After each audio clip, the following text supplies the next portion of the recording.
భిక్షాందేహి కృపావలంబనకరి మాతా అన్నపూర్ణేశ్వరి. ఈరోజు విశేషం కార్యక్రమానికి సాదర స్వాగతం. దేవి శరన్నవరాత్రులలో 3వ రోజు అమ్మవారు అన్నపూర్ణాదేవిగా భక్తులకు దేదీప్యమానంగా దర్శనమిస్తుంది. ఒక చేతిలో రసపాత్ర, మరొక చేతిలో గంటతోటి అద్భుతంగా ప్రతి ఒక్కరికి అక్షయంలా అన్న ప్రసాదాన్ని అందిస్తున్నట్టుగా ఆ తల్లి గోచరిస్తుంది. సకల జీవరాశులకు జీవనాధారమైన ఆ అన్నాన్ని అందించే అన్నపూర్ణేశ్వరి దేవిగా, ప్రాణేశ్వరిగా, నిత్య ఆనందకరిగా భక్తులను అనుగ్రహిస్తోంది. మనం గమనిస్తే సదాశివుడే అమ్మవారి దగ్గర మొదటగా భిక్ష స్వీకరించారు అని కూడా చెప్తూ ఉంటారు.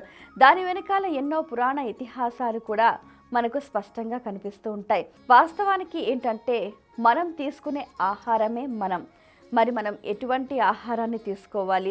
శుద్ధ సాత్విక శాకాహారం తీసుకోవాలి. అటువంటి ఆ ఆహారాన్ని మనకు అందించేది అన్నపూర్ణేశ్వరి దేవి. మనం గమనిస్తే ఈరోజు అమ్మవారికి ఎర్రటి పూలను సమర్పించాలి, అలాగే అమ్మవారికి ఎర్రటి వస్త్రాన్ని సమర్పించాలి. ఇక అన్నపూర్ణ అష్టకాన్ని ప్రతి ఒక్కరూ కూడా పఠించే ప్రయత్నం చేయాలి. ఇక అమ్మవారికి సంబంధించి నైవేద్యం విషయానికి వచ్చేసరికి పెరుగన్నం, అలాగే ముత్కల అన్నం కూడా నివేదన చేస్తూ ఉంటారు. శక్తి ఆరాధన విషయానికి వచ్చేసరికి నవదుర్గా స్వరూపాలలో అమ్మవారు ఈరోజు చంద్రఘంట అలంకారంలో భక్తులకు దీదీప్యమానంగా గోచరిస్తూ ఉంటుంది. ఆ అమ్మవారు శాంతి ప్రదాయిని, అలాగే ఆ అమ్మవారు మంగళ స్వరూపము, శుభప్రదంగా, కళ్యాణి స్వరూపంగా కూడా భక్తులను అనుగ్రహిస్తూ ఉంది. ఆమె ఘంట ఆకారంలో చంద్రుణ్ణి అలంకరించినందుకు గాను ఆమెని చంద్రఘంట అని పిలిచారు. ఆమె ఎంతో చక్కగా సౌందర్యవతిగా భక్తులకు దర్శనమిస్తుంది. ఆమెకు 10 భుజాలు ఉన్నాయి, శస్త్రాలతో కూడిన 5 చేతులు, అలాగే ఆ బాణం వంటి అస్త్రాలతో కూడిన 5 చేతులు, అలాగే అమ్మవారి వాహనం సింహం.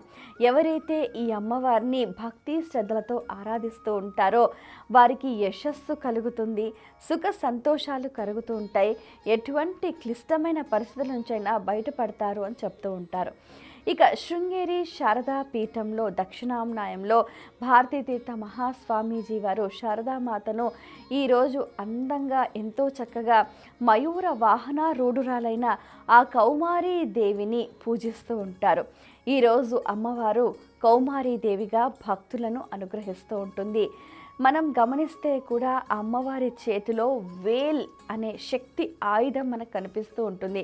అంటే మనకు దేవతా గణాలకు అధిదేవత అయిన సేనా నాయకుడైన కుమారస్వామి అవతారం. అలాగే భక్తుల అందరి తరఫున కూడా ఆ అమ్మవారు ఈరోజు ఒక శక్తి ఆయుధాన్ని ధరించి నేనున్నాను అంటూ అభయాన్ని అందిస్తూ భక్తులను కటాక్షిస్తూ ఉంది. ఇక మనం గమనిస్తే కూడా బతుకమ్మ సంబరాల్లో భాగంగా ఈరోజు నానబియ్యం బతుకమ్మ అని ఆరాధిస్తూ ఉంటారు.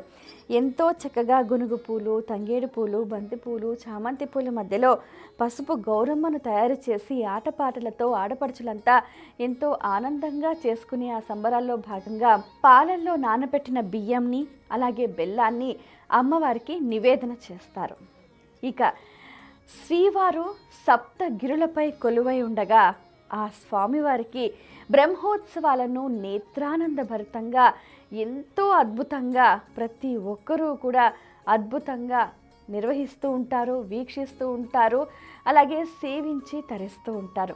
శ్రీవారి నవాహ్నిక సాలకట్ల బ్రహ్మోత్సవాలలో భాగంగా ఈరోజు స్వామివారు ఉదయం చిన్నశేష వాహనంపై ఊరేగగా సాయంత్రం హంస వాహనంపై ఊరేగి భక్తులను అనుగ్రహించనున్నారు.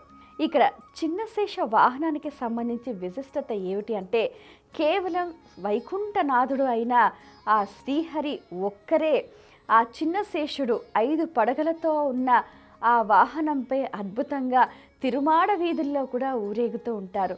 ఇక్కడ చిన్నశేషుడు అంటే నారాయణ అంశ సంభూతుడు అని చెప్తూ ఉంటారు. మనం గమనిస్తే బ్రహ్మోత్సవాలలో శేషుడికి 2వసారి కూడా అవకాశం ఇస్తారు. ఎందుకు అనంటే శేషుడికి శ్రీహరికి ఉన్న అవినాభావ సంబంధం అలాంటిది. ఎందుకంటే శేషుడు స్వామివారికి తల్పమయ్యాడు, శయనమయ్యాడు, ఆభరణమయ్యాడు, గొడుగు అయ్యాడు. ఇలా గమనిస్తూ ఉంటే మన శరీరంలో కూడా కుండలిని శక్తిని జాగృతం చేసేది కూడా శేషుడే. అలాగే ఈ 5 పడగలతో ఉన్న శేషుడికి సంబంధించి విశేషం ఏంటంటే ఆయనే వాసుకి, అంటే సర్ప జాతికి కూడా నాయకులు అని మనం గమనించాలన్నమాట. ఈ విధంగా మనలో ఉన్న నాయకత్వ లక్షణాలను పెంపొందిస్తూ మనలో ఉన్న శక్తిని జాగృతం చేసే విధంగా స్వామివారు అందరినీ అనుగ్రహిస్తూ ఉంటారు. హంస వాహనారూఢుడై స్వామివారు మలయప్ప స్వామిగా, చదువుల తల్లిగా, జ్ఞాన ప్రదాయినిగా భక్తులను అనుగ్రహిస్తూ ఉంటారు. హంస వాహనారూఢుడై ఆ స్వామివారు ఎంతో చక్కగా భక్తులను కటాక్షిస్తూ ఉంటారు. మనకేంటంటే విచక్షణ జ్ఞానం అనేది ప్రతి ఒక్కరికి అవసరం. అంటే ఏంటి, మంచి చెడ్డ, శుభము లాభము, ఇలా ఎన్నో విషయాలకు సంబంధించి ఒక జ్ఞాన విచక్షణ అనేది అవసరం. అటువంటి అద్భుతమైన జ్ఞానాన్ని ప్రసాదించే స్వామివారుగా ఆ తిరుమాడ వీధుల్లో కూడా ఊరేగుతూ దర్శనమిస్తూ ఉంటారు. హంస వాహనంపై స్వామివారిని దర్శిస్తే అఖండమైన జ్ఞాన ప్రాప్తి లభిస్తుంది అన్నది ప్రతీతి.